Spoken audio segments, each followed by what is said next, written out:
Hi students, இந்த வீடியோவில் நாம் 10th standard public exam complete பண்ணிவிட்டு 11th ஸ்டாண்டர்டில் என்ன குரூப் எடுக்கலாம்னு யோசிச்சுட்ருக்கிற ஒரு ஸ்டூடெண்ட்ஸ்க்கான குரூப் செலெக்ஷன் ஐடியாஸ் கொடுக்கக்கான வீடியோ தான் ஸ்டூடெண்ட்ஸ் இது. ஸோ நம்ம சேனலில் ஆல்ரெடி இந்த வீடியோஸ் அப்லோடட். ஸோ 60,000+ மேலே வியூஸ் போயிருக்கக்கூடிய அந்த வீடியோவில் நான் டீட்டெயிலாக எல்லாத்த பற்றியும் சொல்லியிருப்பேன். பட் அதில் மென்ஷன் பண்ணாத ஒரு விஷயத்தை இந்த வீடியோவில் ஆட் பண்ணுறதுக்காக தான் நான் இந்த வீடியோவை அப்லோட் பண்ணுறேன். ஸோ அது என்ன அப்படின்னா, 11th ஸ்டாண்டர்ட் பொறுத்த வரைக்கும் மெயினாக 2 குரூப் தான் இருக்குது. அதாவது சயின்ஸ் குரூப்னு சொல்லுவாங்க, ஆர்ட்ஸ் குரூப்னு சொல்லுவாங்க.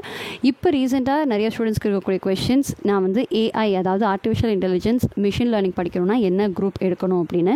கட்டாயம் நீங்கள் சயின்ஸ் குரூப் தான் எடுத்தாகணும். சயின்ஸ் குரூப்லேயும் குறிப்பாக நீங்கள் ஃபிசிக்ஸ், கெமிஸ்ட்ரி, மேக்ஸ் இந்த 3 சப்ஜெக்ட்டும் இருக்கக்கூடிய குரூப் எடுத்தால் மட்டும்தான் உங்களால் ஆர்டிஃபிஷியல் இன்டெலிஜென்ஸ் அண்ட் மிஷின் லேர்னிங்லாம் படிக்க முடியும்.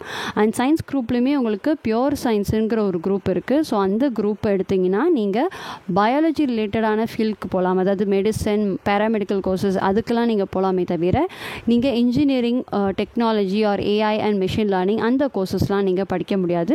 அதே மாதிரி ஆர்ட்ஸ் எடுக்கிறீங்க அப்படின்னா உங்களாலையும் engineering, technology, machine learning, AI அந்த மாதிரி கோர்சஸ்லாம் உங்களால் படிக்க முடியாது. ஸோ அதை நான் மெயினாக ஹைலைட் பண்ணணும்னு நினச்சேன்.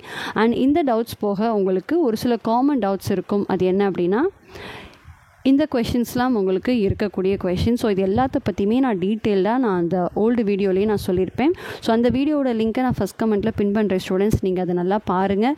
அண்ட் உங்களுக்கு வேறு எதுவும் டவுட்ஸ் இருக்குது அப்படின்னா நீங்கள் வீடியோவுக்கு கீழே கமெண்ட் செக்ஷனில் நீங்கள் கேளுங்க. கட்டாயம் நீங்கள் கமெண்ட் பண்ணுற எல்லா கமெண்ட்ஸ்க்கும் உங்களுக்கு நான் ரிப்ளை பண்ணுவேன்.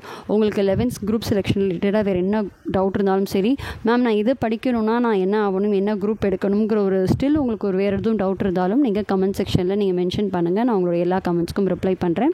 அண்ட் ஆல்சோ ஃபார்ம் கொடுத்துருப்பேன், நீங்கள் ஃபில் பண்ணுங்கள். நான் பழைய வீடியோவில் சொல்லியிருப்பேன். இப்போ அந்த ஃபார்ம்ஸ் உங்களுக்கு இருக்காது. ஸோ அதனால தான் உங்களை நான் கமெண்ட் செக்ஷனில் கேட்க சொல்கிறேன். உங்களுடைய குரூப் செலெக்ஷன் டவுட்ஸ்க்கு நான் கட்டாயம் ரிப்ளை பண்ணுறேன் ஸ்டூடெண்ட்ஸ். ஸோ அதை சொல்கிறதுக்காக தான் இந்த வீடியோ.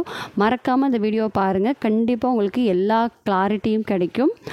எதையும் ஸ்கிப் பண்ணாதீங்க, ஃபுல் வீடியோவும் பாருங்கள். நீங்கள் ஃபுல்லாக பார்த்துட்டாலே உங்களுக்கு எல்லா டவுட்ஸும் கிளியர் ஆயிரும். அதெல்லாம் கேட்டதுக்கு அப்புறமும் உங்களுக்கு டவுட் இருக்குது, உங்களுக்கு வேறு எதுவும் ஒரு கன்ஃபியூஷன் இருக்குன்னா நீங்கள் கமெண்ட்டில் நீங்கள் கேளுங்க. உங்களுடைய குரூப் செலெக்ஷன் ரிலேட்டடான அண்ட் கோர்ஸ் செலெக்ஷன் ரிலேட்டடான டவுட்ஸ்க்கு கண்டிப்பாக நம்ம சேனல்லேருந்து உங்களுக்கு ரிப்ளை வரும்.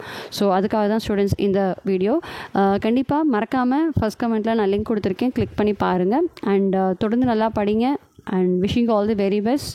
நல்ல குரூப் எடுத்து நல்லபடியாக படிங்க. கண்டிப்பாக நீங்கள் எதிர்பார்க்குற மாதிரி ஒரு நல்ல குரூப் அமையணும்னு சொல்லிட்டு நம்ம சேனல் சார்பாக அவர் hearty wishes and prayers. All the very best students. Study well and happy learning.